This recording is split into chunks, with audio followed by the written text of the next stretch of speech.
রাত যখন গভীর হয় রবের রহমত ডাকতে থাকে, আয় রিজিক কার দরকার আমাকে বল, কার সুস্থতা দরকার আমার কাছে চা, কার সম্পদ দরকার আমার কাছে চা। ও বান্দা, তোদেরকে দেওয়ার জন্য আমি রব তো প্রস্তুত, কিন্তু তোরা তো ঘুমাচ্ছিস নাক ডেকে। যখন বের হচ্ছি অশান্তির জগতে, দুনিয়ার জগতে, তখন আল্লাহ তাআলাকে আমরা বলছি আল্লাহুম্মা, ও আমার আল্লাহ, ইন্নী আসআলুকা মিন ফাদলিকা। মওলা গো, দুনিয়াতে যে সমস্ত সমস্যার সম্মুখীন হয়ে আমাকে বাঁচতে হবে, সারভাইভ করতে হবে, আল্লাহ এখানে তোমার ফদল ছাড়া আমি টিকতেও পারবো না, থাকতেও পারবো না, বাঁচতেও পারবো না। আল্লাহ গো, আমি তো বাহিরের চোখ দিয়ে নিজের অনেক বন্ধুকে দেখি, ভিতরটা তো আর আমি দেখি না। আমি বিশ্বাস করে তাকে 2 লাখ টাকা দিয়েছিলাম ব্যবসার জন্য, সে যে আমার 2 লাখ টাকা মেরে খাবে সেটা তো আমি বুঝতে পারি নাই, পারবো না, কারণ তার অন্তর দেখার মতো চোখ আমার কাছে তো নাই। মওলা গো, আমার সেই সংসার টিকার জন্য তোমার ফদলের দরকার, ব্যবসা টিকার জন্য তোমার ফদলের দরকার। মওলা গো, চাষবাস করার জন্য তোমার ফদলের দরকার, আমার প্রবাসী জীবনকে সার্থক করার জন্য তোমার ফদলের দরকার, স্পেশাল দয়ার দরকার। মওলা, আমি এখন শান্তির জগৎ থেকে অশান্তির জগতে পা দিচ্ছি, অশান্তির জগতে পা দিচ্ছি। মওলা গো, তোমার ফদল ছাড়া টিকা সম্ভব না। এবার বান্দা বলে আল্লাহুম্মা ইন্নী আসআলুকা মিন ফাদলিকা। আল্লাহ তোমার ফদল চাই, তোমার স্পেশাল দয়া চাই, যে দয়া আমার কাছে থাকলে পৃথিবীর সমস্ত কিছুকে আমি ঈমান এবং ইজ্জতের সাথে মোকাবেলা করে টিকে থাকতে পারবো। বলেন সুবহানাল্লাহ। দোনোটাই ইসলামে আছে না নাই? একটু আওয়াজ দেন। নির্ণয় নেওয়ার মতো দোষ আল্লাহর, দোষ আল্লাহর, দোষ নবীর, দোষ কোরআনের, দোষ ইসলামের। আওয়াজটা দেন, দোষটা কাদের? আওয়াজ ছোট হয়ে গেছে, হবে না, আরো জোরে। দোষ কাদের? নেওয়ার মতো নিতে জানি নাই, দোষ কাদের? মানার মতো মানতে জানি নাই, দোষ কাদের? সমস্ত অঘটনের পিছনে আমার দোষে আপনি দায়ী, আপনার দোষে আমি দায়ী। আমি কি বুঝতে পারছি কথা? আচ্ছা, কষ্ট হচ্ছে না তো আপনার? বাঁচার জন্য গাছের দরকার আছে না? আপনি আপনার উঠানের গাছ কাটিয়ে ফেলতেছেন, আপনার এলাকা, আপনার জায়গা, আপনি কাটতে পারেন, কিন্তু সে গাছ কাটার প্রভাবটা কিন্তু সারা বিশ্বে পড়তেছে। কথা বলেন। নদীগুলা নষ্ট করছে কারা? কথা বলে না। নদী নষ্ট করছে কারা? খাল নষ্ট করছে কারা? নালা নষ্ট করছে কারা? ড্রেন বন্ধ করছে কারা? গাছ কাটছে কারা? ধোঁয়া ধোঁয়া পুরা আকাশ ছায়া ফেলছে কারা? অনিয়মে চলছে কারা? আল্লাহ আমাদের পৃথিবীকে আমাদের বসবাসযোগ্য করে দিয়েছেন, সেই পৃথিবীর সমস্ত নাটবল্টুতে জামিলা করছি আমি, আপনি, আমরা সবাই। দোষকার? বলেন দোষকার? আগে বাংলাদেশের ঋতু ছিল কয়টা? এখন 6 ঋতু। বলেন না, আরো জোরে। এই ঋতু না থাকার পিছনেও আমরা দায়ী। আজকে থেকে 40, 50, 60 বছর আগে এত রোগ ছিল না, এখন যত রোগ আছে। আগে মানুষ মারা যেত মোটামুটি দাড়ি টাড়ি পাকলে, আমার মুরব্বীরা বলবে, আগে মানুষ মারা যেত মোটামুটি দাড়ি টাড়ি পাকলে, দাঁত টাত পড়ে গেলে, শরীর আর না চললে সকারাত চলতো, সকারাত চলাকালীন সবাই গিয়ে মুরব্বীরা একটু বলেন কি দিত?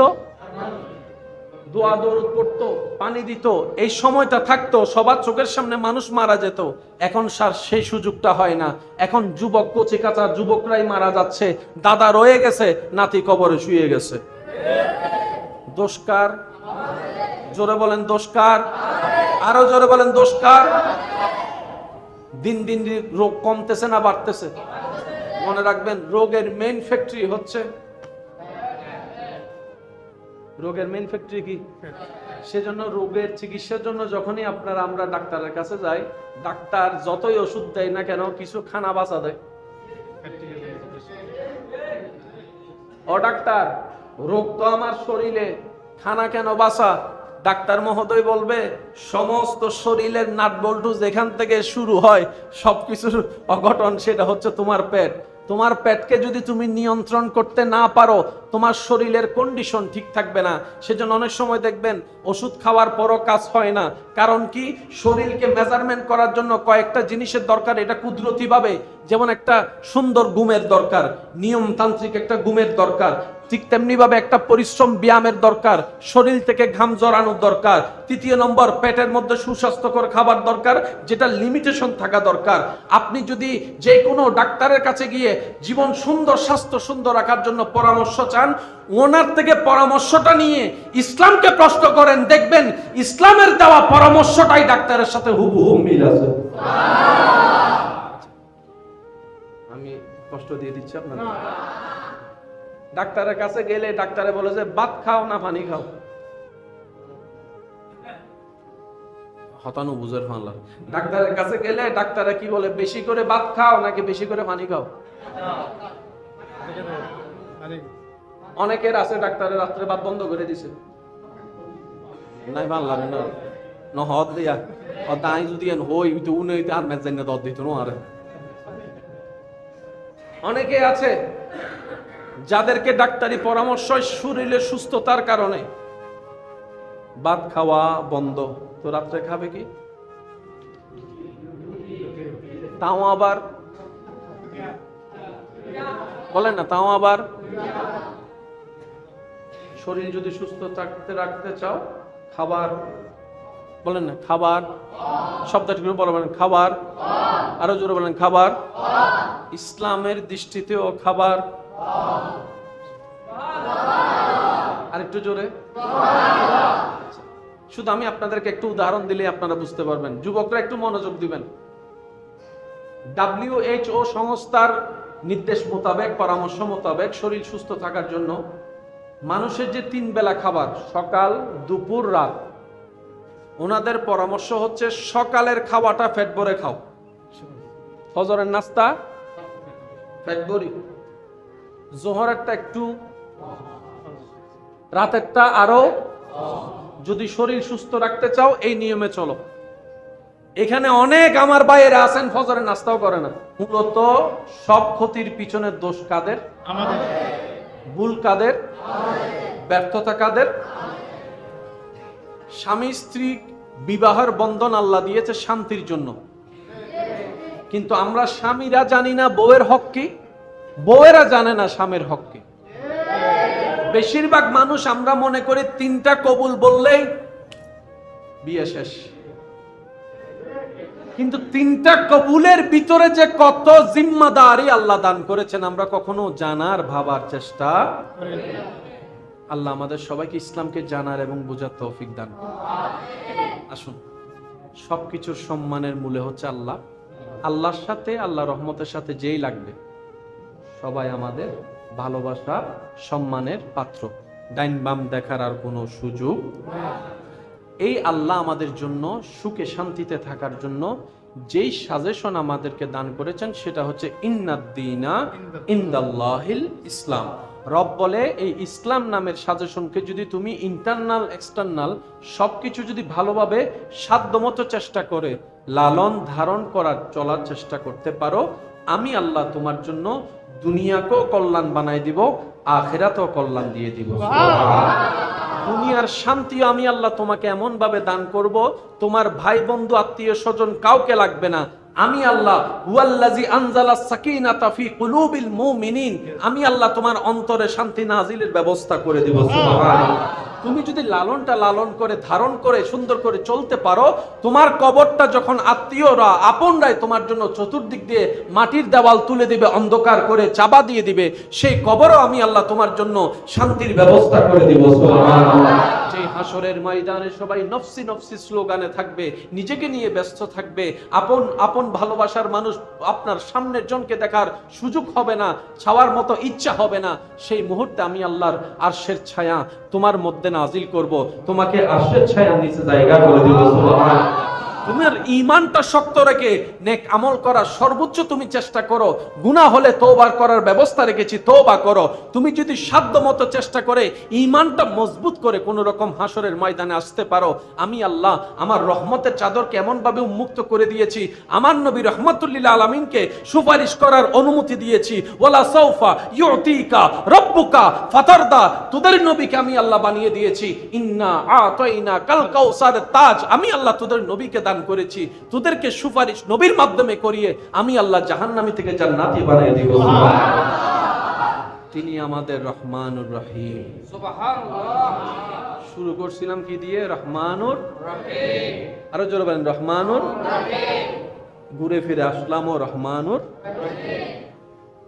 যখন ঢুকলাম নামাজে সব টেনশন হলো বাহিরে, আর যখন আমরা বাহিরে যাচ্ছি দুনিয়াতে আল্লাহর ফজল কামনা করে আমাদের চলা লাগবে, তাহলে দুনিয়াও কল্যাণ হবে, আখিরাতও কল্যাণ হবে। আল্লাহ তাআলা আমাদের সবাইকে একটু বুঝার তৌফিক দান করুন। এখানে যারা আছেন আমি সবার কাছে, আমার মা বোন যারা শুনছেন, আমি সবার কাছে অনুরোধ করব, নিজের জীবনের 24 ঘন্টাটা অন্তত নিজে সুস্থ থাকার জন্য ইসলামের নিয়মে চলার দরকার আছে না নাই? কথাটা কি মনোযোগ দিয়ে ইনশাল্লাহ মনোযোগ থাকবে ইনশাল্লাহ। নিজে সুস্থ থাকার জন্য ঘুমের টাইমটা ঠিক রাখবেন, আল্লাহর ওয়াস্তে, আল্লাহর ওয়াস্তে ঘুমের টাইমটা ঠিক রাখবেন। যুবক ভাইদের উদ্দেশ্যে বিশেষ করে বলা, ঘুমের টাইমটা অন্তত নিম্নে 6, 7, 8 ঘন্টা তো লাগবে। পারফেক্ট একটা সাউন্ড স্লিপ ঘুমের ব্যবস্থা রাখবেন। খাবার কতটুকু খাবেন, ডাক্তারও বলে ইসলামও বলে একই কথা, ক্ষুধা লাগলে খেও। খাবার নিয়ম হচ্ছে ক্ষুধা লাগলে খাবো, ক্ষুধা থাকা অবস্থায় খাবার শেষ। আবার বলছে একটু শুনি, ক্ষুধা লাগলে খাবো, ক্ষুধা থাকা অবস্থায় খাবার, আগ্রহ থাকা অবস্থায় খাবার। পেটকে সবসময় 3 ভাগে ভাগ করতে হবে। 1 ভাগ খাবার, 1 ভাগ পানি, আর 1 ভাগ খালি রাখতে হবে নিঃশ্বাসের জন্য। এই জীবন যাপন যদি আপনি আমি করতে পারি, ইসলামের নিয়মটাও পালন হবে, সওয়াবে সওয়াব হবে, আবার শারীরিক সুস্থতারও ব্যবস্থা হয়ে যাবে। বলেন না সুবহানাল্লাহ। আমাদের মধ্যে অনেকে আছে এখন ওষুধ খেলো আর ওষুধে ধরে না, একটু বলি না সবাই। একটা মানুষ আছে যার ভিতর রোগ নাই, সবার ভিতর কম বেশি রোগ আছে। করোনা কালীন সময় আমাদেরকে কি দিছে? এটা কি করোনার ওষুধ? না, একটু বুঝতে হবে। করোনা আপনাকে আমাকে আঘাত করতেছে 200 মাইল বেগে। আল্লাহ তাআলা প্রত্যেকটা মানুষের শরীরে রোগ প্রতিরোধ ক্ষমতা দান করে দিয়েছেন, সবার শরীরে। কিন্তু আমরা আমাদের অনিয়মের কারণে সে রোগ প্রতিরোধ ক্ষমতাটা নষ্ট করে ফেলেছি। এখন আপনার আমার রোগ প্রতিরোধ ক্ষমতা আছে 50%, রোগ আক্রমণ করতেছে 200 মাইল বেগে, 200%, টিকার কোনো সুযোগ। তখন এই সমস্ত ওষুধগুলা দিয়ে আমাদের 50 থেকে বাড়ানো লাগে। কিন্তু আপনি আমি যদি প্রত্যেকদিন অন্তত কালো জিরা খেতে পারতাম,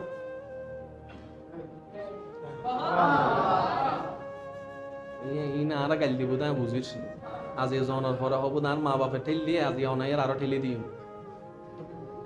আমরা যদি প্রত্যেকদিন কালো জিরা খাবার অভ্যাস করতে পারতাম, কিন্তু বেশি কষ্ট নাই, টাকারও বেশি লস নাই। রসুল বলছেন মৃত্যু ছাড়া সব রোগের ওষুধ। কথাটা শুনতে যতটুকু সহজ এবং অল্প সামান্য মনে হয়, গভীর আপনি যদি ঢুকে দেখেন, দেখবেন এই কালো জিরার ভিতরে আল্লাহ তাআলা হাজার হাজার অকল্পনীয় নিয়ামত দান করেছেন। তাহলে কালো জিরা খেলে সুস্থতা হবে, নবীর সুন্নত আদায় হবে, সওয়াবে সওয়াব হবে, উপকারে উপকার হবে। আমরা কি কালো জিরা খাওয়ার অভ্যাস করতে পারবো ইনশাআল্লাহ? নিজের ভালোর জন্য হলো আমাদেরকে চেষ্টা করতে হবে, সবাই বলি ইনশাআল্লাহ। দ্বিতীয় নাম্বার, ফজরে উঠা। সকালের সেই বাতাসটা সূর্য উঠার আগে, সূর্য উঠার আগে যে বাতাস, সে বাতাসটাকে গায়ে লাগা। অনেকে আছে সুন্দর হতে চায়, কত কিছু মাখে, গরমকালে 2-3 ঘন্টা পরে গামায় এসে কিন্তু আল্লাহর দিয়ে একটা সৌন্দর্য আছে, যে সৌন্দর্যটা মানুষ যতই দেখে দিল শান্তি হয়ে যায়। সুবহানাল্লাহ। সে সুন্দরওয়ালা চেহারা মানুষ যতই দেখে অন্তর একটা ভক্তি শ্রদ্ধা অটোমেটিক তৈরি হয়ে যায়। ওই মানুষটার চেহারা দেখে অনেক মানুষ তো এমনও বলে চেহারাটা দেখলে পুরো ফেরেশতার মতো লাগে।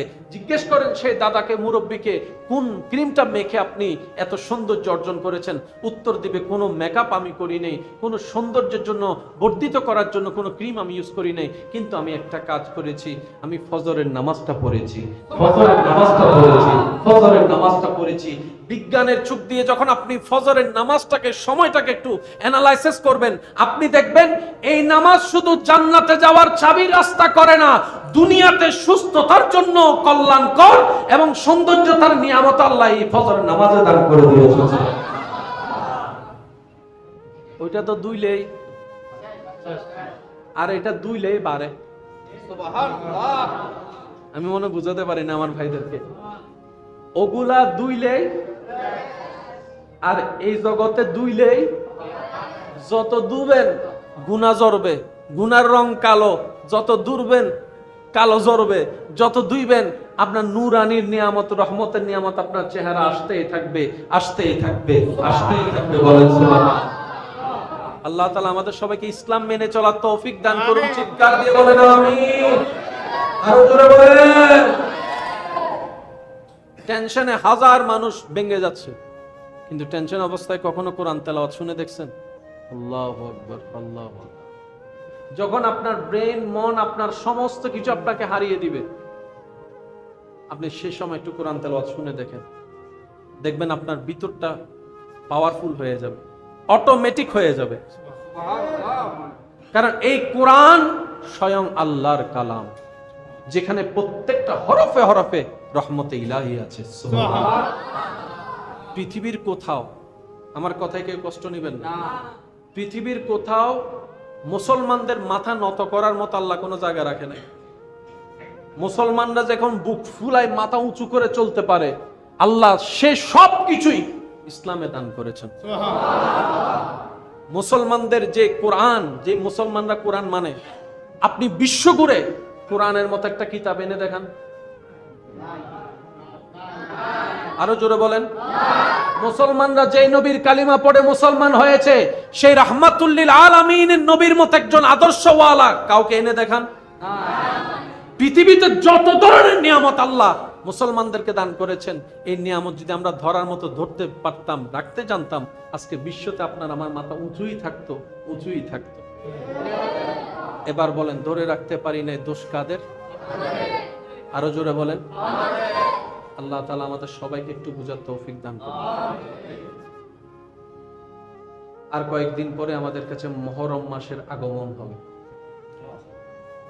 আল্লাহ তাআলা 12টি মাসের ভিতরে যে 4টি মাসকে মহান সম্মানিত হিসেবে ঘোষণা করেছেন, দামি বানিয়েছেন, তার মধ্যে একটা মাস হচ্ছে মুহররম মাস। একটু যদি আপনারা মনোযোগ দেন তাহলে দেখবেন এখন যে মাস সেটা হচ্ছে জিলহজ। এটা কোন মাস? আমরা অনেকে হজের মাস নামে চিনি, কুরবানির মাস নামে চিনি। আরবি মাসের শেষ মাস, আরবি বছরের শেষ মাস জিলহজ মাস। তাহলে বছরের শেষ হচ্ছে জিলহজ মাস দিয়ে, বছরের শুরু হচ্ছে মুহররম দিয়ে। চমৎকার একটা বিষয় খেয়াল করবেন, ইসলামের 12টি মাসের শেষ মাস জিলহজ, যে জিলহজের মধ্যে কোরবানি। আবার ইসলামের প্রথম, এই আপনার আরবি ক্যালেন্ডারের প্রথম মাস মুহররম, মুহররম মাসও কোরবানি। একটু খেয়াল করবেন, বছরের শেষ হয়েছে যে মাস, জিলহজ মাসও কোরবানি। আছে না নাকি? কিছুদিন আগে দিলাম না। আবার মুহররম মাস হচ্ছে প্রথম মাস, সে মাসও কোরবানি দিয়ে শেষ, কোরবানি দিয়ে শুরু, জিলহজ দিয়ে শেষ, মুহররম দিয়ে শুরু। সুবহানাল্লাহ। এই মুহররম মাসের যে হৃদয় বিদারক ঘটনাটা সবার অন্তরকে নাড়া দেয়, কারবালার যে ময়দানের ঘটনা, সবাই আমরা কম বেশি জানি। সেটার সাথে সম্পৃক্ত দুই একটা কথা বলে আমি আমার আলোচনা শেষ করব। আমি সবার কাছে মনোযোগ চাচ্ছি। আব্বু একটু, এই যে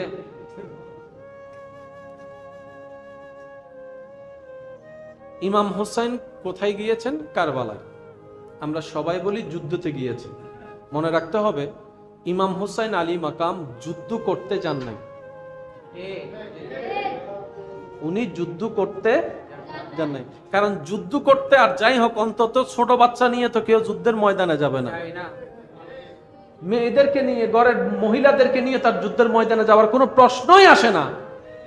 কিন্তু ইমাম আলী মাকামের সে কারবালার ঘটনার মধ্যে দেখা যায় ছোট আলী আসগরের সেই শাহাদাতের ঘটনা সবার সম্মুখীন হয়েছে। মনে রাখবেন ইমাম আলী মাকাম ইমাম হুসাইন যুদ্ধ করতে যান নাই, দাওয়াতে গিয়েছেন। কোথায় গিয়েছেন? দাওয়াতে।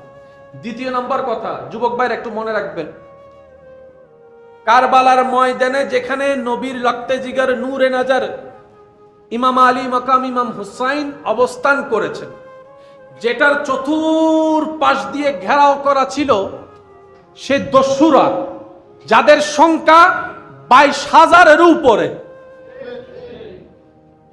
আর যাদেরকে ঘেরাও করে রাখা হয়েছে ওনাদের সংখ্যা 72 জন। তো 72 জনের বিপক্ষে দাঁড়ালো কত হাজার? একটু সবাই বলি কত হাজার? তাহলে জনের ভাগে কয়জন করে পড়ছে একটু বুঝবেন। 72 জনকে শেষ করার জন্য 22,000 মানুষ এক জায়গায়। তো ওনাদের তো বুঝা দরকার ছিল 72 জনকে শেষ করতে 200 জন মানুষ হইলেও যথেষ্ট, 100 জন হইলেও যথেষ্ট, 22,000 আর দরকার কি? তার মানে এখানে ঘটনা ভিন্ন ছিল।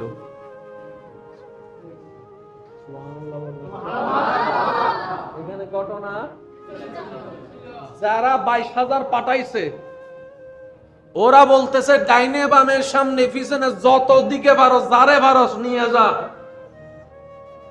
কারণ যার বিপক্ষে আমরা দাঁড়াচ্ছি উনি কোন সাধারণ এলাকার হুসাইন নয়, উনি সাইয়্যিদুশ শাবাবে আহলিল জান্নাহ, জান্নাতের যুবকদের সর্দারদের একজন ইমাম হুসাইন,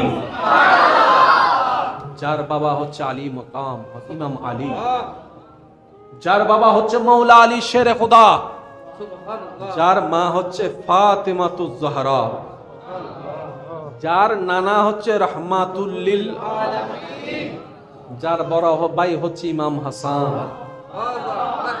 সুতরাং ওনাকে তুমি হালকা ভাবে নিতে পারবা না, ওনাকে তুমি হালকা ভাবে নিতে পারবা না। যুদ্ধের যে তলোয়ার তোমাদের হাতে আছে আর ওনার হাতের তলোয়ারকে এক পাল্লায় মাপিও না, কারণ তোমাদের হাতের তলোয়ার তোমাদের সাথে সম্পৃক্ত, ওনার হাতের যে বাহনটা আছে, যে তলোয়ারটা আছে, সেটার সাথে মৌলা আলী বেলায়েতের সম্রাট হযরত আলী রাদিয়াল্লাহু তাআলা আনহু জুলফিকার তলোয়ার। সুবহানাল্লাহ। ওনার মাথার ইমামা, মাথার পাগড়িটা তোমাদের সেই সাধারণ পাগড়ির মতো মূল্যায়ন করিও না, এটা রাহমাতুল লিল আলামিনের দেওয়া চাদর। আর একটু জোরে বলি সুবহানাল্লাহ। ওনার শরীরে যে রক্ত প্রবাহ, সেই রক্তের ধারাবাহিকতায় মৌলা আলীর অস্তিত্ব আছে, মা ফাতেমাতুজ জাহরার অস্তিত্ব আছে, নবী রাহমাতুল লিল আলামিনের। মনে রাখবেন ভাইয়েরা, যে হারে তার ইজ্জত কমে, যে জিতে তার ইজ্জত, যে হারে তার নাম বিলীন হয়, যে জিতে তার নাম প্রকাশ হয়। ঠিক আছে? কারবালার ময়দানে আপনার চোখে, আপনার জানায়, আপনার জ্ঞানে বাহ্যিকভাবে জিতছে কে? এজিদ। হারছে কে? ইমাম হুসাইন। বাহ্যিক চোখে ইমাম হুসাইন পরাজিত হয়েছেন, এজিদ বাহিনী জিতেছে।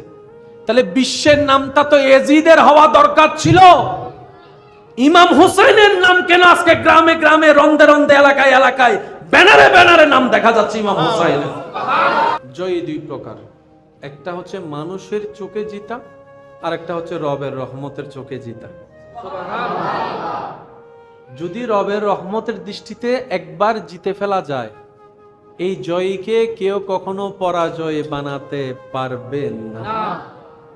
সেজন্য আমরা যারা সাধারণ মানুষ আছি, আমরা সব সময় অপরের চোখে জিততে চাই। আল্লাহ ওয়ালাদের সাথে আমাদের জায়গায় পার্থক্য এখানেই, ওনারা সব সময় রবের রহমতের চোখে জিততে চায়। আল্লাহর হুকুমে ইমাম হুসাইন যদি একবার বলতেন, আল্লাহ আমি ফুরাতের নদীর পাশে যাব না, তোমার তো কুদরত আছে, তুমি পানি এখানে পাঠাও, আল্লাহকে দিতেন না? বলেন না, আরেকটু জোরে বলেন। কি চমৎকার ইসলাম! আল্লাহু আকবার। ইসলামের মধ্যে ফরজ আছে, সুন্নত আছে, নফল আছে, কয়েকটা ক্যাটাগরি আছে না? সবচাইতে দামি আমল হচ্ছে ফরজ, কিন্তু আল্লাহর কাছে সবচাইতে প্রিয় হচ্ছে নফল। এখন আপনার বুঝলেন, ফজর, জোহর, আসর, মাগরিব, এশা ফরজ নামাজ কয় ওয়াক্ত?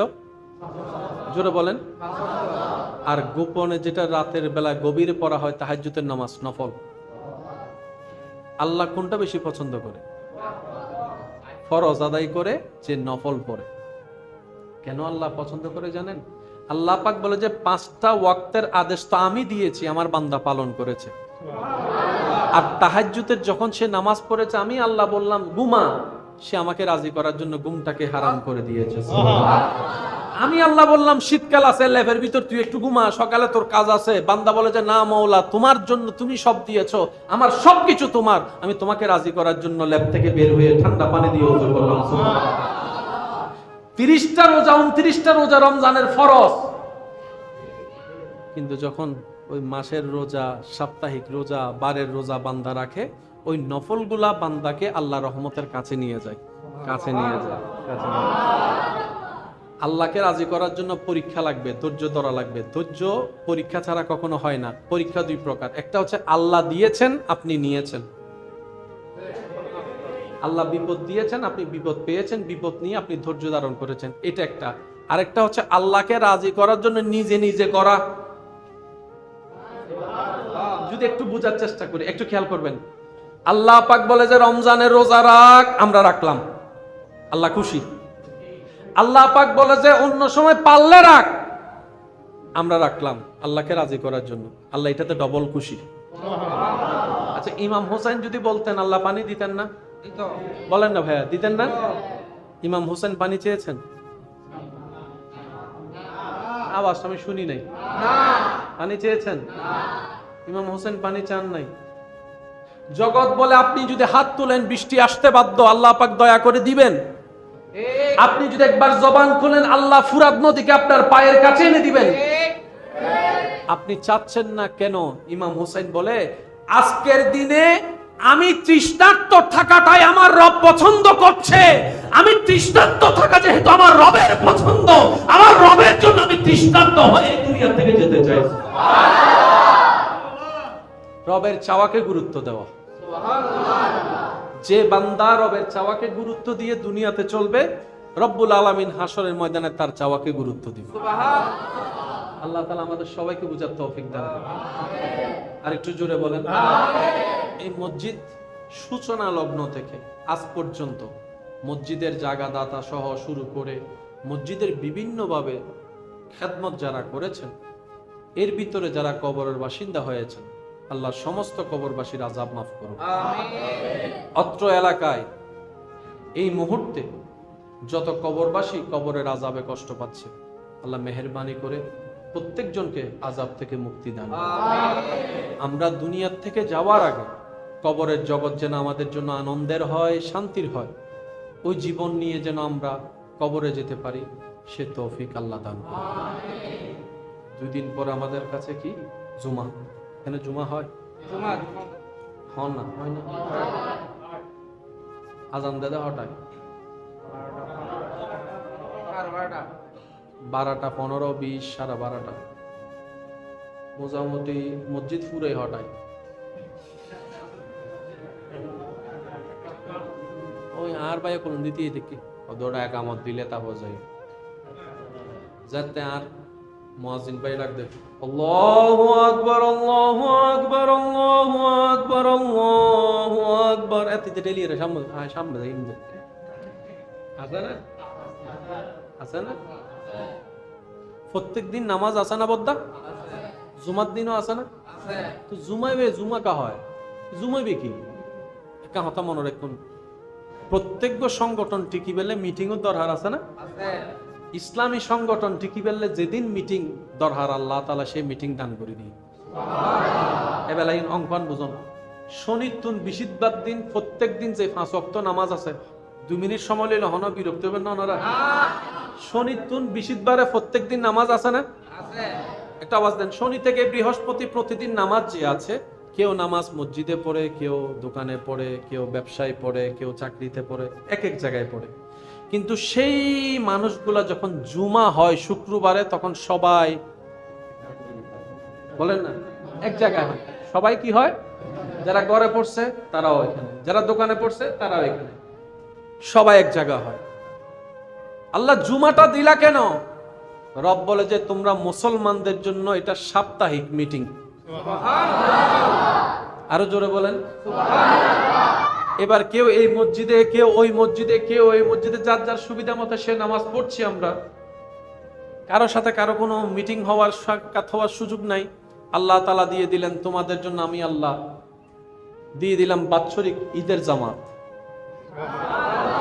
এবার ঈদের জামাতে সবাই ওই মসজিদের মুসল্লি, ওই মসজিদের মুসল্লি, ওই মসজিদের মুসল্লি সবাই মিলে এক জায়গায় হচ্ছে ঈদগাহতে। এবার বিভিন্ন দেশে যারা মুসলমান আছে তাদের সাথে আমাদের যোগাযোগ হওয়ার, কোনো দেখা হওয়ার কোনো সুযোগ নাই। রব বলে যে হজের মিটিং দান করলাম, হজের দিন সবাই এক জায়গায় হয়ে যায় আরাফাতের ময়দানে। ওই জিনিসটার গুরুত্বটা আমাদের দিতে হবে। তো সেজন্য আমি অনুরোধ করব, জুমার দিন নিজে একটা দিন যদি একটু পরিশ্রম করতে না পারি, তাহলে নিজের কাছেও তো নিজের লজ্জা। অন্তত 11টা, 11:30 বাজে যদি আমরা গোসল টোসল করে পরিষ্কার টরিষ্কার যা হওয়ার সবকিছু শেষ করে, আমাদের কানটা থাকতে হবে আজানের সাথে। প্রস্তুতিটা আগে থেকে রাখবো এভাবে, আজানের আওয়াজ শোনার সাথে সাথে আমি ঘর থেকে বের হব মসজিদের দিকে। এখানে আর কোনো দাড়ি কমা হ্যাঁ হুঁ চিন্তা করার সুযোগ নাই। আজান শুনবো, আমি মসজিদের দিকে চলতে থাকবো। এই অভ্যাসটা যদি করতে পারি, তাহলে পরিবর্তন আসাটা অনেক সহজ হবে। মনে রাখবেন, বান্দা যখন অন্তর থেকে চায় রবের রহমতের কাছে যেতে, রব্বুল আলামিনও দয়া করে তাকে কাছে আসার সুযোগ করে দেয়। আল্লাহ সব সময় চায় বান্দা আমার রহমতের ছায়া তলে আসুক, রহমতের ছায়া। সেজন্য সবার দরজা বন্ধ হলো, গভীর রাতে দরজা খুলে যায় রব্বুল আলামিনের রহমতের দরজা। ওলামায়ে কেরামের পাক জবানে হাজারবার শুনেছেন, শুধু স্মরণ করিয়ে দেওয়ার জন্য বলা। রাত যখন গভীর হয়, রবের রহমত ডাকতে থাকে, আয়। রিজিক কার দরকার আমাকে বল, কার সুস্থতা দরকার আমার কাছে চা, কার সম্পদ দরকার আমার কাছে চা। ও বান্দা, তোদেরকে দেওয়ার জন্য আমি রব তো প্রস্তুত, কিন্তু তোরা তো ঘুমাচ্ছিস নাক ডেকে। দোষ, ব্যর্থতা, ভুল আমরা যদি অন্তর থেকে একটু চেষ্টা করি, হ্যাঁ আমরা একটা ভালো করলে 10টা ভুল করবই, কারণ আমরা তো মানুষ। ভুল করা বড় অন্যায় নয়, ভুল করে ভুলের উপর অটল থাকাটা বড় অন্যায়, তওবা না করাটা বড় অন্যায়। সেজন্য তওবার সাথে যদি আমরা সম্পর্ক রাখতে পারি, দরুদে পাকের সাথে যদি সম্পর্ক রাখতে পারি, এবং ভালো ভালো কাজের করতে পারি আর না পারি, নিয়ত করার যদি চেষ্টা করতে পারি, তাহলে দেখবেন আমাদের ভিতরটা অটোমেটিক পরিবর্তন হয়ে যাবে আল্লাহর রহমত। আল্লাহ তাআলা আমাদের সবাইকে বুঝার তৌফিক দান করুন। অনুরোধ, জুমার দিন আপনারা সবাই আগে ভাগে চলে আসবেন। আবার আইআরএস আইও দেওয়ালুদ্দ ফিলানত ওয়াইউ কবুন আইআর দেওয়ালুদ্দ ফিলাত তো আতে কিলোটা এন্ড কাজর হয়তো খুতবা শেষ হইলে ডাক দিস আছে না, ইয়া গুগ করে সাথ দে এনা আছে না, ফিটি আনছেন হনমিককে ন লাগে মসজিদে তাইলে কি এই হন না বাজে ইন্ন মাতে মসজিদে তাইলে কি মসজিদে তাইলে কি সত্যিকের হনসা শান্তি ছাড়া ঘুমাই না, গরম মিদ্দি ওষুধ খাইয়ের ঘুম জানি না হইতে লাগুন মসজিদে তাইলে কা ঘুমাইর নু বুঝনো নে। রাত যখন গভীর হয়, রবের রহমত ডাকতে থাকে, আয়। রিজিক কার দরকার আমাকে বল, কার সুস্থতা দরকার আমার কাছে চা, কার সম্পদ দরকার আমার কাছে চা। ও বান্দা, তোদেরকে দেওয়ার জন্য আমি রব তো প্রস্তুত, কিন্তু তোরা তো ঘুমাচ্ছিস নাক ডেকে। যখন বের হচ্ছি অশান্তির জগতে, দুনিয়ার জগতে, তখন আল্লাহ তাআলাকে আমরা বলছি আল্লাহুম্মা, ও আমার আল্লাহ, ইন্নী আসআলুকা মিন ফাদলিকা। মওলা গো, দুনিয়াতে যে সমস্ত সমস্যার সম্মুখীন হয়ে আমাকে বাঁচতে হবে, সারভাইভ করতে হবে, আল্লাহ এখানে তোমার ফদল ছাড়া আমি টিকতেও পারবো না, থাকতেও পারবো না, বাঁচতেও পারবো না।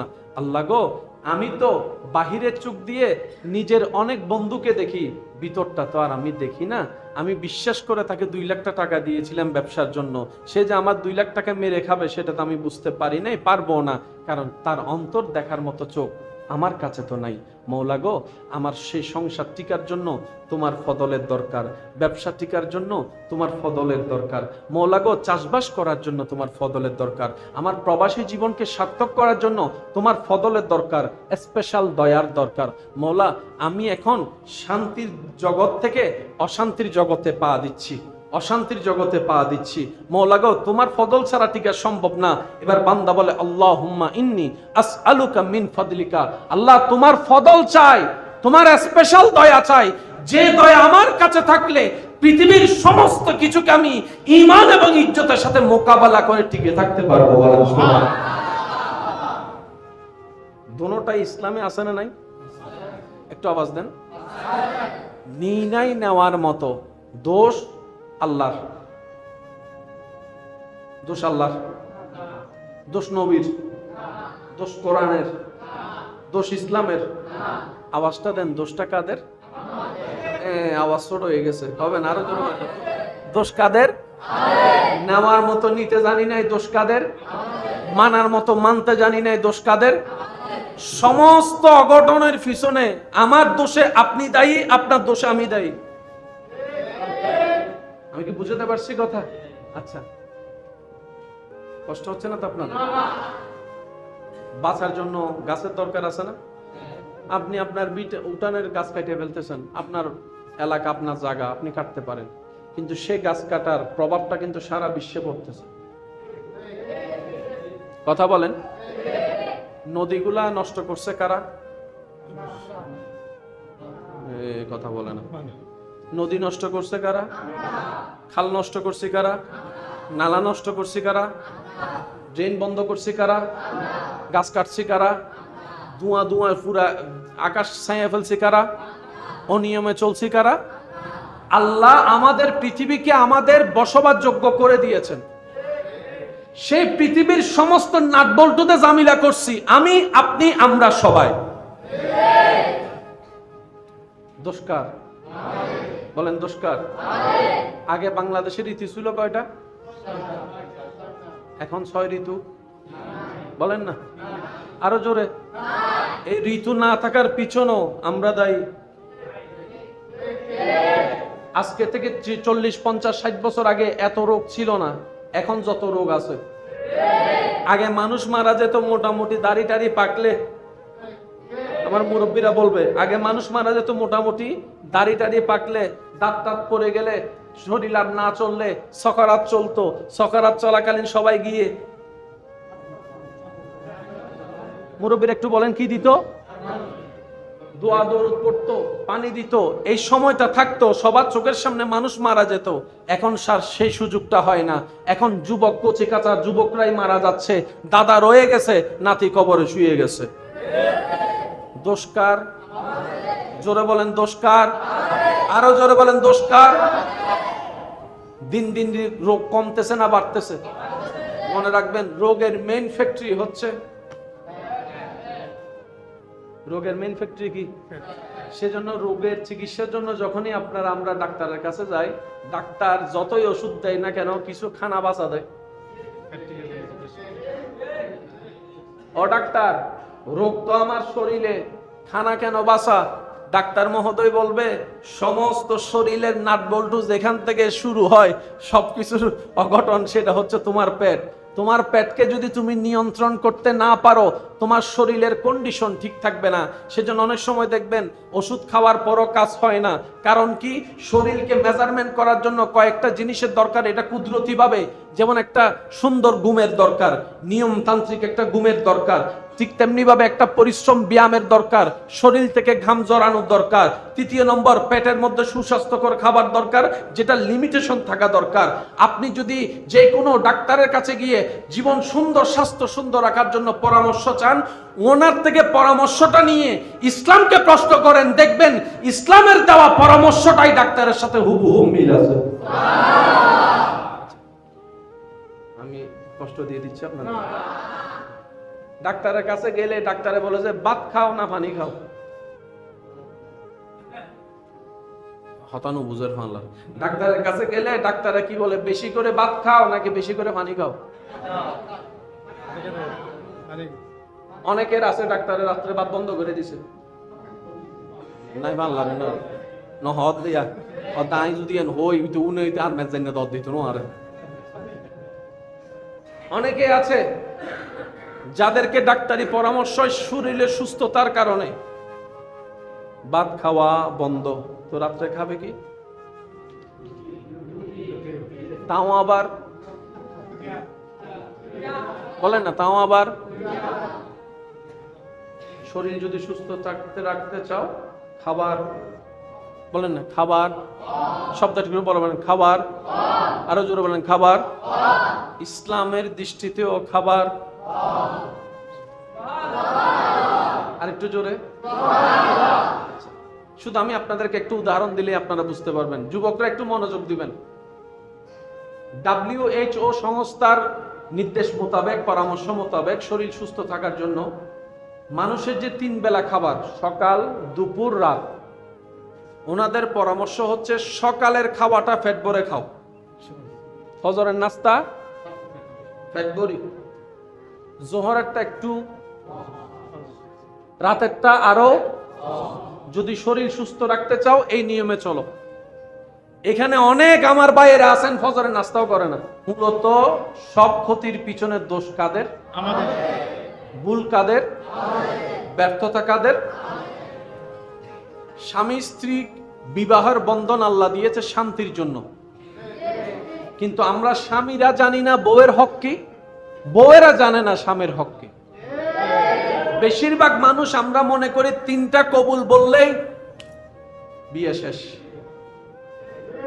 কিন্তু 3টা কবুলের ভিতরে যে কত জিম্মাদারি আল্লাহ দান করেছেন আমরা কখনো জানার ভাবার চেষ্টা করি না। আল্লাহ আমাদের সবাইকে ইসলামকে জানার এবং বোঝার তৌফিক দান করুন। আসুন, সবকিছুর সম্মানের মূলে হচ্ছে আল্লাহ। আল্লাহর সাথে, আল্লাহ রহমতের সাথে যেই লাগবে সবাই আমাদের ভালোবাসা, সম্মানের পাত্র। ডাইন বাম দেখার আর কোনো সুযোগ। এই আল্লাহ আমাদের জন্য সুখে শান্তিতে থাকার জন্য যেই সাজেশন আমাদেরকে দান করেছেন সেটা হচ্ছে ইন্নাদ্দীনা ইনদাল্লাহিল ইসলাম। রব বলে এই ইসলাম নামের সাজেশনকে যদি তুমি ইন্টারনাল এক্সটার্নাল সবকিছু যদি ভালোভাবে সাধ্যমতো চেষ্টা করে লালন ধারণ করার চলার চেষ্টা করতে পারো, আমি আল্লাহ তোমার জন্য দুনিয়াকেও কল্যাণ বানাই দিব, আখিরাতেও কল্যাণ দিয়ে দিব। দুনিয়ার শান্তি আমি আল্লাহ তোমাকে এমন ভাবে দান করব, তোমার ভাই বন্ধু আত্মীয় স্বজন কাউকে লাগবে না। আমি আল্লাহ হুয়াল্লাযী আনজালাস সাকিনাতা ফি কুলুবিল মুমিনিন, আমি আল্লাহ তোমার অন্তরে শান্তি নাজিলের ব্যবস্থা করে দিব। সুবহানাল্লাহ। তুমি যদি লালনটা লালন করে ধারণ করে সুন্দর করে চলতে পারো, তোমার কবরটা যখন আত্মীয়রা আপনরাই তোমার জন্য চতুর্দিক দিয়ে মাটির দেওয়াল তুলে দিবে, অন্ধকার করে চাপা দিয়ে দিবে, সেই কবরও আমি আল্লাহ তোমার জন্য শান্তির ব্যবস্থা করে দিব। সুবহানাল্লাহ। যে হাসরের ময়দানে সবাই নফসি নফসি স্লোগানে থাকবে, নিজেকে নিয়ে ব্যস্ত থাকবে, আপন আপন ভালোবাসার মানুষ আপনার সামনের জনকে দেখার সুযোগ হবে না, ছাওয়ার মতো ইচ্ছা হবে না, সেই মুহূর্তে আমি আল্লাহর আরশের ছায়া তোমার মধ্যে নাজিল করব, তোমাকে আরশের ছায়ার নিচে জায়গা করে দিব। সুবহানাল্লাহ। তোমার ঈমানটা শক্ত রেখে নেক আমল করার সর্বোচ্চ তুমি চেষ্টা করো। গুনাহ হলে তওবা করার ব্যবস্থা রেখেছি, তওবা করো। তুমি যদি সাধ্যমতো চেষ্টা করে ঈমানটা মজবুত করে কোন রকম হাসরের ময়দানে আসতে পারো, আমি আল্লাহ আমার রহমতের চাদরকে এমন ভাবে উন্মুক্ত করে দিয়েছি, আমার নবী রাহমাতুল লিল আলামিনকে সুপারিশ করার অনুমতি দিয়েছি। ওয়ালা সাউফা ইউতিকা রাব্বুকা ফাতারদা, তোদের নবীকে আমি আল্লাহ বানিয়ে দিয়েছি। ইন্না আতাইনা কাল কাউসার তাজ, আমি আল্লাহ তোদের নবীকে দান করেছি, তোদেরকে সুপারিশ নবীর মাধ্যমে করিয়ে আমি আল্লাহ জাহান্নামী থেকে জান্নাতি বানিয়ে দিব। তিনি আমাদের রহমানুর রহিম। সুবহানাল্লাহ। শুরু করছিলাম কি দিয়ে? রহমানুর রহিম। আরো জোরে বলেন, রহমানুর রহিম। ঘুরে ফিরে আসলাম ও রহমানুর রহিম। যখন ঢুকলাম নামাজে, সব টেনশন হলো বাহিরে। আর যখন আমরা বাহিরে যাচ্ছি দুনিয়াতে, আল্লাহর ফজল কামনা করে আমাদের চলা লাগবে, তাহলে দুনিয়াও কল্যাণ হবে, আখিরাতও কল্যাণ হবে। আল্লাহ তাআলা আমাদের সবাইকে একটু বুঝার তৌফিক দান করুন। এখানে যারা আছেন, আমি সবার কাছে, আমার মা বোন যারা শুনছেন, আমি সবার কাছে অনুরোধ করব, নিজের জীবনের 24 ঘন্টাটা অন্তত নিজে সুস্থ থাকার জন্য ইসলামের নিয়মে চলার দরকার আছে না নাই? কথাটা কি মনোযোগ দিয়ে ইনশাল্লাহ মনোযোগ থাকবে? ইনশাল্লাহ নিজে সুস্থ থাকার জন্য ঘুমের টাইমটা ঠিক রাখবেন, আল্লাহর ওয়াস্তে, আল্লাহর ওয়াস্তে ঘুমের টাইমটা ঠিক রাখবেন। যুবক ভাইদের উদ্দেশ্যে বিশেষ করে বলা, ঘুমের টাইমটা অন্তত নিম্নে 6, 7, 8 ঘন্টা তো লাগবেই। পারফেক্ট একটা সাউন্ড স্লিপ ঘুমের ব্যবস্থা রাখবেন। খাবার কতটুক খাবেন, ডাক্তারও বলে ইসলামও বলে একই কথা, ক্ষুধা লাগলে খেও। খাবার নিয়ম হচ্ছে ক্ষুধা লাগলে খাবো, ক্ষুধা থাকা অবস্থায় খাবার শেষ। আবার বলছি, একটু শুনি, ক্ষুধা লাগলে খাবো, ক্ষুধা থাকা অবস্থায় খাবার, আগ্রহ থাকা অবস্থায় খাবার। পেটকে সবসময় 3 ভাগে ভাগ করতে হবে। 1 ভাগ খাবার, 1 ভাগ পানি, আর 1 ভাগ খালি রাখতে হবে নিঃশ্বাসের জন্য। এই জীবন যাপন যদি আপনি আমি করতে পারি, ইসলামের নিয়মটাও পালন হবে, সওয়াবে সওয়াব হবে, আবার শারীরিক সুস্থতারও ব্যবস্থা হয়ে যাবে। বলেন না সুবহানাল্লাহ। আমাদের মধ্যে অনেকে আছে এখন ওষুধ খেলো আর ওষুধে ধরে না, একটু বলি না সবাই। একটা মানুষ আছে যার ভিতর রোগ নাই, সবার ভিতর কম বেশি রোগ আছে। করোনাকালীন সময় আমাদেরকে কি দিছে? এটা কি করোনার ওষুধ? না, একটু বুঝতে হবে। করোনা আপনাকে আমাকে আঘাত করতেছে 200 মাইল বেগে। আল্লাহ তাআলা প্রত্যেকটা মানুষের শরীরে রোগ প্রতিরোধ ক্ষমতা দান করে দিয়েছেন, সবার শরীরে। কিন্তু আমরা আমাদের অনিয়মের কারণে সে রোগ প্রতিরোধ ক্ষমতাটা নষ্ট করে ফেলেছি। এখন আপনার আমার রোগ প্রতিরোধ ক্ষমতা আছে 50%, রোগ আক্রমণ করতেছে 200 মাইল বেগে, 200%, টিকার কোনো সুযোগ। তখন এই সমস্ত ওষুধগুলা দিয়ে আমাদের 50 থেকে বাড়ানো লাগে। কিন্তু আপনি আমি যদি প্রত্যেকদিন অন্তত কালো জিরা খেতে পারতাম,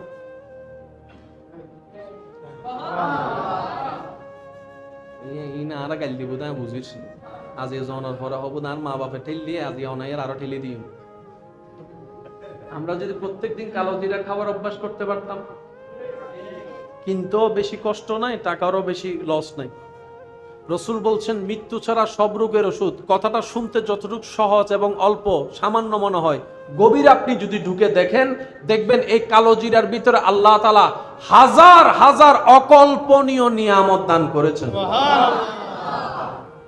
তাহলে কালো জিরা খেলে সুস্থতা হবে, নবীর সুন্নত আদায় হবে, সওয়াবে সওয়াব হবে, উপকারে উপকার হবে। আমরা কি কালো জিরা খাওয়ার অভ্যাস করতে পারবো? ইনশাআল্লাহ। নিজের ভালোর জন্য হলো আমাদেরকে চেষ্টা করতে হবে, সবাই বলি ইনশাআল্লাহ। দ্বিতীয় নাম্বার, ফজরে উঠা। সকালের সেই বাতাসটা সূর্য উঠার আগে, সূর্য উঠার আগে যে বাতাস, সে বাতাসটাকে গায়ে লাগা। অনেকে আছে সুন্দর হতে চায়, কত কিছু মাখে, গরমকালে 2-3 ঘন্টা পরে গামায় এসে, কিন্তু আল্লাহর দিয়ে একটা সৌন্দর্য আছে, যে সৌন্দর্যটা মানুষ যতই দেখে দিল শান্তি হয়ে যায়। সুবহানাল্লাহ। সে সুন্দরওয়ালা চেহারা মানুষ যতই দেখে অন্তর একটা ভক্তি শ্রদ্ধা অটোমেটিক তৈরি হয়ে যায়। ওই মানুষটার চেহারা দেখে অনেক মানুষ তো এমনও বলে চেহারাটা দেখলে পুরো ফেরেশতার মতো লাগে। জিজ্ঞেস করেন সেই দাদাকে, মুরব্বীকে, কোন ক্রিমটা মেখে আপনি এত সৌন্দর্য অর্জন করেছেন? উত্তর দিবে, কোনো মেকআপ আমি করি নাই, কোনো সৌন্দর্যের জন্য বর্ধিত করার জন্য কোনো ক্রিম আমি ইউজ করি নাই, কিন্তু আমি একটা কাজ করেছি, আমি ফজরের নামাজটা পড়েছি, ফজরের নামাজটা পড়েছি। বিজ্ঞানের চোখ দিয়ে যখন আপনি ফজরের নামাজটাকে, সময়টাকে একটু অ্যানালাইসিস করবেন, আপনি দেখবেন এই নামাজ শুধু জান্নাতে যাওয়ার চাবি রাস্তা করে না, দুনিয়াতে সুস্থতার জন্য কল্যাণকর এবং সৌন্দর্যতার নিয়ামত আল্লাহ এই ফজরের নামাজে দান করে দিয়েছেন। ওইটা তো দুইলেই, আর এটা দুইলেই বাড়ে। আমি মনে বুঝাতে পারি না আমার ভাইদেরকে, ওগুলা দুইলেই আর এই জগতে দুইলেই। যত দুবেন গুনাহ জড়বে, গুনার রং কালো, যত দূরবেন কালো জড়বে, যত দুইবেন আপনার নূরানির নিয়ামত, রহমতের নিয়ামত আপনার চেহারা আসতেই থাকবে, আসতেই থাকবে, আসতেই থাকবে। বলেন সুবহানাল্লাহ। আল্লাহ তাআলা আমাদের সবাইকে ইসলাম মেনে চলার তৌফিক দান করুন। চিৎকার দিয়ে বলেন আমিন। আরো জোরে বলেন। টেনশনে হাজার মানুষ ভেঙে যাচ্ছে, কিন্তু টেনশন অবস্থায় কখনো কোরআন তেলাওয়াত শুনে দেখছেন? আল্লাহু আকবার, আল্লাহু আকবার। যখন আপনার ব্রেন, মন, আপনার সমস্ত কিছু আপনাকে হারিয়ে দিবে, আপনি সেই সময় একটু কোরআন তেলাওয়াত শুনে দেখেন, দেখবেন আপনার ভিতরটা পাওয়ারফুল হয়ে যাবে, অটোমেটিক হয়ে যাবে। কারণ এই কোরআন স্বয়ং আল্লাহর কালাম, যেখানে প্রত্যেকটা হরফে হরফে রহমতে ইলাহি আছে। সুবহানাল্লাহ। পৃথিবীর কোথাও, আমার কথায় কেউ কষ্ট নেবেন না, পৃথিবীর কোথাও মুসলমানদের মাথা নত করার মতো আল্লাহ কোনো জায়গা রাখে নাই। মুসলমানরা যখন বুক ফুলায় মাথা উঁচু করে চলতে পারে, আল্লাহ সে সব কিছুই ইসলামে দান করেছেন। মুসলমানদের যে কোরআন, যে মুসলমানরা কোরআন মানে, আপনি বিশ্ব ঘুরে কোরআনের মতো একটা কিতাব এনে দেখান। আরো জোরে বলেন। মুসলমানরা যে নবীর কালিমা পড়ে মুসলমান হয়েছে, সেই রাহমাতুল লিল আলামিনের নবীর মতো একজন আদর্শওয়ালা কাউকে এনে দেখান। পৃথিবীতে যত ধরনের নিয়ামত আল্লাহ মুসলমানদেরকে দান করেছেন, এই নিয়ামত যদি আমরা ধরার মতো ধরতে পারতাম, রাখতে জানতাম, আজকে বিশ্বতে আপনার আমার মাথা উঁচুই থাকতো, উঁচুই থাকতো। এবার বলেন, ধরে রাখতে পারি নাই, দোষ কাদের? আরো জোরে বলেন। আল্লাহ তাআলা আমাদের সবাইকে একটু বুঝার তৌফিক দান করুন। আর কয়েকদিন পরে আমাদের কাছে মুহররম মাসের আগমন হবে। আল্লাহ তাআলা 12টি মাসের ভিতরে যে 4টি মাসকে মহান সম্মানিত হিসেবে ঘোষণা করেছেন, দামি বানিয়েছেন, তার মধ্যে একটা মাস হচ্ছে মুহররম মাস। একটু যদি আপনারা মনোযোগ দেন তাহলে দেখবেন এখন যে মাস সেটা হচ্ছে জিলহজ। এটা কোন মাস? আমরা অনেকে হজের মাস নামে চিনি, কুরবানির মাস নামে চিনি। আরবি মাসের শেষ মাস, আরবি বছরের শেষ মাস জিলহজ মাস। তাহলে বছরের শেষ হচ্ছে জিলহজ মাস দিয়ে, বছরের শুরু হচ্ছে মুহররম দিয়ে। চমৎকার একটা বিষয় খেয়াল করবেন, ইসলামের 12টি মাসের শেষ মাস জিলহজ, যে জিলহজের মধ্যে কোরবানি। আবার ইসলামের প্রথম, এই আপনার আরবি ক্যালেন্ডারের প্রথম মাস মুহররম, মুহররম মাসও কোরবানি। একটু খেয়াল করবেন, বছরের শেষ হয়েছে যে মাস, জিলহজ মাসও কোরবানি। আছে না নাকি? কিছুদিন আগে দিলাম না। আবার মুহররম মাস হচ্ছে প্রথম মাস, সে মাসও কোরবানি দিয়ে শেষ, কোরবানি দিয়ে শুরু, জিলহজ দিয়ে শেষ, মুহররম দিয়ে শুরু। সুবহানাল্লাহ। এই মুহররম মাসের যে হৃদয় বিদারক ঘটনাটা সবার অন্তরকে নাড়া দেয়, কারবালার যে ময়দানের ঘটনা, সবাই আমরা কম বেশি জানি। সেটার সাথে সম্পৃক্ত দুই একটা কথা বলে আমি আমার আলোচনা শেষ করব। আমি সবার কাছে মনোযোগ চাচ্ছি। আব্বু একটু, এই যে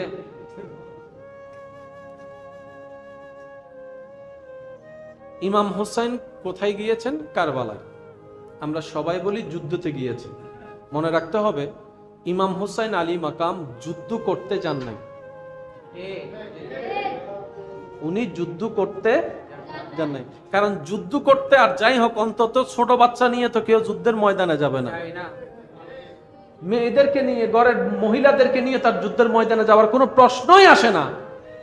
কিন্তু ইমাম আলী মাকামের সে কারবালার ঘটনার মধ্যে দেখা যায় ছোট আলী আসগরের সেই শাহাদাতের ঘটনা সবার সম্মুখীন হয়েছে। মনে রাখবেন, ইমাম আলী মাকাম ইমাম হুসাইন যুদ্ধ করতে যান নাই, দাওয়াতে গিয়েছেন। কোথায় গিয়েছেন? দাওয়াতে।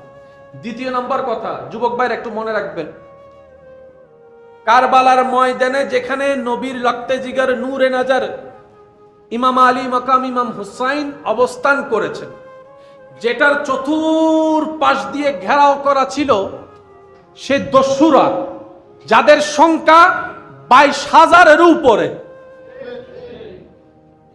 আর যাদেরকে ঘেরাও করে রাখা হয়েছে ওনাদের সংখ্যা 72 জন। 72 জনের বিপক্ষে দাঁড়ালো কত হাজার? একটু সবাই বলি কত হাজার? তাহলে জনের ভাগে কয়জন করে পড়ছে একটু বুঝবেন। 72 জনকে শেষ করার জন্য 22,000 মানুষ এক জায়গায়। তো ওনাদের তো বুঝা দরকার ছিল 72 জনকে শেষ করতে 200 জন মানুষ হইলেও যথেষ্ট, 100 জন হইলেও যথেষ্ট, 22,000 আর দরকার কি? তার মানে এখানে ঘটনা ভিন্ন ছিল।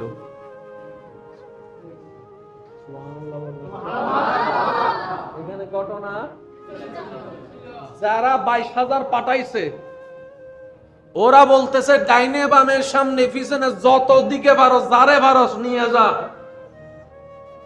কারণ যার বিপক্ষে আমরা দাঁড়াচ্ছি উনি কোন সাধারণ এলাকার হুসাইন নয়, উনি সাইয়্যিদুশ শাবাবে আহলিল জান্নাহ, জান্নাতের যুবকদের সর্দারদের একজন ইমাম হুসাইন, যার বাবা হচ্ছে আলী মাকাম ইমাম আলী, যার বাবা হচ্ছে মাওলা আলী শেরে খুদা, যার মা হচ্ছে ফাতেমাতুজ জাহরা, যার নানা হচ্ছে রাহমাতুল লিল আলামিন, যার বড় ভাই হচ্ছে ইমাম হাসান। সুতরাং ওনাকে তুমি হালকা ভাবে নিতে পারবা না, ওনাকে তুমি হালকা ভাবে নিতে পারবা না। যুদ্ধের যে তলোয়ার তোমাদের হাতে আছে আর ওনার হাতের তলোয়ারকে এক পাল্লায় মাপিও না, কারণ তোমাদের হাতের তলোয়ার তোমাদের সাথে সম্পৃক্ত, ওনার হাতের যে বাহনটা আছে, যে তলোয়ারটা আছে, সেটার সাথে মাওলা আলী বেলায়েতের সম্রাট হযরত আলী রাদিয়াল্লাহু তাআলা আনহু জুলফিকার তলোয়ার। সুবহানাল্লাহ। ওনার মাথার ইমামা, মাথার পাগড়িটা তোমাদের সেই সাধারণ পাগড়ির মতো মূল্যায়ন করিও না, এটা রাহমাতুল লিল আলামিনের দেওয়া চাদর। আর একটু জোরে বলি সুবহানাল্লাহ। ওনার শরীরে যে রক্ত প্রবাহ, সেই রক্তের ধারাবাহিকতায় মাওলা আলীর অস্তিত্ব আছে, মা ফাতেমাতুজ জাহরার অস্তিত্ব আছে, নবী রাহমাতুল লিল আলামিনের। মনে রাখবেন ভাইয়েরা, যে হারে তার ইজ্জত কমে, যে জিতে তার ইজ্জত, যে হারে তার নাম বিলীন হয়, যে জিতে তার নাম প্রকাশ হয়। ঠিক আছে? কারবালার ময়দানে আপনার চোখে, আপনার জানায়, আপনার জ্ঞানে বাহ্যিকভাবে জিতছে কে? এজিদ। হারছে কে? ইমাম হুসাইন। বাহ্যিক চোখে ইমাম হুসাইন পরাজিত হয়েছেন, এজিদ বাহিনী জিতেছে। তাহলে বিশ্বের নামটা তো এজিদের হওয়া দরকার ছিল, ইমাম হুসাইনের নাম কেন আজকে গ্রামে গ্রামে, রন্দে রন্দে, এলাকায় এলাকায়, ব্যানারে ব্যানারে নাম দেখা যাচ্ছে ইমাম হুসাইনের? জয় দুই প্রকার, একটা হচ্ছে মানুষের চোখে জিতা, আর একটা হচ্ছে রবের রহমতের চোখে জিতা। যদি রবের রহমতের দৃষ্টিতে একবার জিতে ফেলা যায়, এই জয়কে কেউ কখনো পরাজয় বানাতে পারবে না। সেজন্য আমরা যারা সাধারণ মানুষ আছি, আমরা সব সময় অপরের চোখে জিততে চাই। আল্লাহ ওয়ালাদের সাথে আমাদের জায়গায় পার্থক্য এখানেই, ওনারা সব সময় রবের রহমতের চোখে জিততে চায়। আল্লাহর হুকুমে ইমাম হুসাইন যদি একবার বলতেন, আল্লাহ আমি ফুরাতের নদীর পাশে যাব না, তোমার তো কুদরত আছে, তুমি পানি এখানে পাঠাও, আল্লাহ কি দিতেন না? বলেন না, আরেকটু জোরে বলেন। কি চমৎকার ইসলাম! আল্লাহু আকবার। ইসলামের মধ্যে ফরজ আছে, সুন্নত আছে, নফল আছে, কয়েকটা ক্যাটাগরি আছে না? সবচাইতে দামি আমল হচ্ছে ফরজ, কিন্তু আল্লাহর কাছে সবচাইতে প্রিয় হচ্ছে নফল। এখন আপনার বুঝলেন, ফজর, জোহর, আসর, মাগরিব, এশা ফরজ নামাজ কয়েকটা? জোরে বলেন। আর গোপনে যেটা রাতের বেলা গভীরে পড়া হয় তাহাজ্জুদের নামাজ নফল। আল্লাহ কোনটা বেশি পছন্দ করে? ফরজ আদায় করে যে নফল পড়ে। কেন আল্লাহ পছন্দ করে জানেন? আল্লাহ পাক বলে যে 5টা ওয়াক্তের আদেশ তো আমি দিয়েছি, আমার বান্দা পালন করেছে। আর তাহাজ্জুদের যখন সে নামাজ পড়েছে, আমি আল্লাহ বললাম ঘুমা, সে আমাকে রাজি করার জন্য ঘুমটাকে হারাম করে দিয়েছে। আমি আল্লাহ বললাম শীতকাল আছে, লেপের ভিতর তুই একটু ঘুমা, সকালে তোর কাজ আছে। বান্দা বলে যে না মওলা, তোমার জন্য তুমি সব দিয়েছো, আমার সবকিছু তোমার, আমি তোমাকে রাজি করার জন্য লেপ থেকে বের হয়ে ঠান্ডা পানি দিয়ে ওযু করলাম। 30টা রোজা, 29টা রোজা রমজানের ফরজ, কিন্তু যখন ওই মাসের রোজা, সাপ্তাহিক রোজা, বারের রোজা বান্দা রাখে, ওই নফলগুলা বান্দাকে আল্লাহ রহমতের কাছে নিয়ে যায়, কাছে নিয়ে যায়। আল্লাহকে রাজি করার জন্য পরীক্ষা লাগবে, ধৈর্য ধরা লাগবে। ধৈর্য পরীক্ষা ছাড়া কখনো হয় না। পরীক্ষা 2 প্রকার, একটা হচ্ছে আল্লাহ দিয়েছেন, আপনি নিয়েছেন। আল্লাহ বিপদ দিয়েছেন, আপনি বিপদ পেয়েছেন, বিপদ নিয়ে আপনি ধৈর্য ধারণ করেছেন, এটা একটা। আরেকটা হচ্ছে আল্লাহকে রাজি করার জন্য নিজে নিজে করা। যদি একটু বোঝার চেষ্টা করি, একটু খেয়াল করবেন। আল্লাহ পাক বলে যে রমজানের রোজা রাখ, আমরা রাখলাম, আল্লাহ খুশি। আল্লাহ পাক বলে যে অন্য সময় পারলে রাখ, আমরা রাখলাম, আল্লাহকে রাজি করার জন্য। আল্লাহ এটাতে ডবল খুশি। আচ্ছা, ইমাম হোসেন যদি বলতেন, আল্লাহ পানি দিতেন না? বলেন না ভাইয়া, দিতেন না? ইমাম হোসেন পানি চেয়েছেন? আওয়াজ আমি শুনি নাই। পানি চেয়েছেন? ইমাম হোসেন পানি চান নাই। জগৎ বলে আপনি যদি হাত তুলেন বৃষ্টি আসতে বাধ্য, আল্লাহ পাক দয়া করে দিবেন। আপনি যদি একবার জবান খুলেন, আল্লাহ ফুরাত নদীকে আপনার পায়ের কাছে এনে দিবেন। আপনি চাচ্ছেন না কেন? ইমাম হোসেন বলে আজকের দিনে আমি তৃষ্ণার্ত থাকাটাই আমার রব পছন্দ করছে। আমি তৃষ্ণার্ত থাকা যেহেতু আমার রবের পছন্দ, আমার রবের জন্য আমি তৃষ্ণার্ত হয়ে দুনিয়া থেকে যেতে চাই। রবের চাওয়াকে গুরুত্ব দেওয়া। যে বান্দা রবের চাওয়াকে গুরুত্ব দিয়ে দুনিয়াতে চলবে, রব্বুল আলামিন হাসরের ময়দানে তার চাওয়াকে গুরুত্ব দিবে। আল্লাহ তাআলা আমাদের সবাইকে বুঝার তৌফিক দান করুন। আর একটু জোরে বলেন। এই মসজিদ সূচনা লগ্ন থেকে আজ পর্যন্ত মসজিদের জায়গাদাতা সহ শুরু করে মসজিদের বিভিন্নভাবে খেদমত যারা করেছেন, এর ভিতরে যারা কবরের বাসিন্দা হয়েছেন, আল্লাহ সমস্ত কবরবাসীর আযাব মাফ করুন। অত্র এলাকায় এই মুহূর্তে যত কবরবাসী কবরের আযাবে কষ্ট পাচ্ছে, আল্লাহ মেহেরবানি করে প্রত্যেকজনকে আযাব থেকে মুক্তি দান করুন। আমরা দুনিয়ার থেকে যাওয়ার আগে কবরের জগৎ যেন আমাদের জন্য আনন্দের হয়, শান্তির হয়, ওই জীবন নিয়ে যেন আমরা কবরে যেতে পারি, সে তৌফিক আল্লাহ দান করুন। 2 দিন পর আমাদের কাছে কি জুমা? এখানে জুমা হয়? হয় না? হয় না? আজান দাদা হঠাৎ 12টা 15, 20, 12:30 মোটামুটি মসজিদ পুরাই হঠাৎ। ওই আর ভাই কোন দিতেই দেখি ওদোটা একামত দিলে তা বোঝাই যাতে আর মুয়াজ্জিন ভাই লাগবে আল্লাহু আকবার, আল্লাহু আকবার, আল্লাহু আকবার, আল্লাহু আকবার, এতে ডেলি এর সামনে সামনে যাই ইন্দে আছে না? আছে না? প্রত্যেকদিন নামাজ আছে না বদ্দা? জুমার দিনও আছে না? তো জুমাইবে, জুমা কা হয়, জুমাইবে কি একটা কথা মনে রাখুন। প্রত্যেক সংগঠন টিকি বেলে মিটিংও দরকার আছে না? ইসলামী সংগঠন টিকি বেলে যেদিন মিটিং দরকার, আল্লাহ তাআলা সেই মিটিং দান করে দিই। এবেলায় অঙ্কন বুঝুন, শনির তুন বিশিদবার দিন প্রত্যেক দিন যে 5 ওয়াক্ত নামাজ আছে, 2 মিনিট সময় লইলে হন বিরক্ত হবেন না ওনারা? শনি তুন বিশুদ্ধবারে প্রত্যেকদিন নামাজ আছে না? একটা আওয়াজ দেন। শনি থেকে বৃহস্পতি প্রতিদিন নামাজ যে আছে, কেউ নামাজ মসজিদে পড়ে, কেউ দোকানে পড়ে, কেউ ব্যবসায় পড়ে, কেউ চাকরিতে পড়ে, এক এক জায়গায় পড়ে।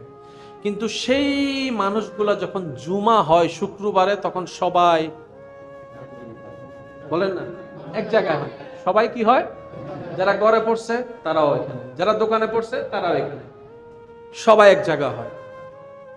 আল্লাহ জুমাটা দিলা কেন? রব বলে যে তোমরা মুসলমানদের জন্য এটা সাপ্তাহিক মিটিং। আরো জোরে বলেন। এবার কেউ এই মসজিদে, কেউ ওই মসজিদে, কেউ এই মসজিদে, যার যার সুবিধা মতো সে নামাজ পড়ছি আমরা। কারো সাথে কারো কোনো মিটিং হওয়ার, সাক্ষাৎ হওয়ার সুযোগ নাই।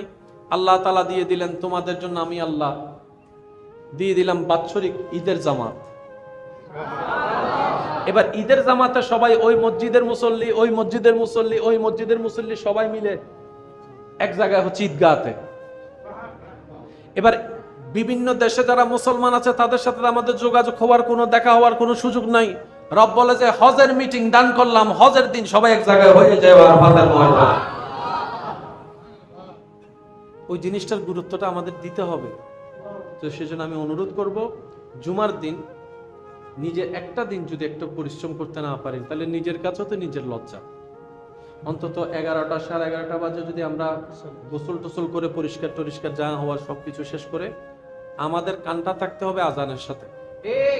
প্রস্তুতিটা আগে থেকে রাখবো এভাবে, আজানের আওয়াজ শোনার সাথে সাথে আমি ঘর থেকে বের হব মসজিদের দিকে। এখানে আর কোনো দাড়ি কমা হ্যাঁ হুঁ চিন্তা করার সুযোগ নাই। আজান শুনবো, আমি মসজিদের দিকে চলতে থাকবো। এই অভ্যাসটা যদি করতে পারি, তাহলে পরিবর্তন আসাটা অনেক সহজ হবে। মনে রাখবেন, বান্দা যখন অন্তর থেকে চায় রবের রহমতের কাছে যেতে, রব্বুল আলামিনও দয়া করে তাকে কাছে আসার সুযোগ করে দেয়। আল্লাহ সব সময় চায় বান্দা আমার রহমতের ছায়া তলে আসুক, রহমতের ছায়া। সেজন্য সবার দরজা বন্ধ হলো, গভীর রাতে দরজা খুলে যায় রব্বুল আলামিনের রহমতের দরজা। ওলামায়ে কেরামের পাক জবানে হাজারবার শুনেছেন, শুধু স্মরণ করিয়ে দেওয়ার জন্য বলা। রাত যখন গভীর হয়, রবের রহমত ডাকতে থাকে, আয়। রিজিক কার দরকার আমাকে বল, কার সুস্থতা দরকার আমার কাছে চা, কার সম্পদ দরকার আমার কাছে চা। ও বান্দা, তোদেরকে দেওয়ার জন্য আমি রব তো প্রস্তুত, কিন্তু তোরা তো ঘুমাচ্ছিস নাক ডেকে। দোষ, ব্যর্থতা, ভুল আমরা যদি অন্তর থেকে একটু চেষ্টা করি, হ্যাঁ আমরা একটা ভালো করলে 10টা ভুল করবই, কারণ আমরা তো মানুষ। ভুল করা বড় অন্যায় নয়, ভুল করে ভুলের উপর অটল থাকাটা বড় অন্যায়, তওবা না করাটা বড় অন্যায়।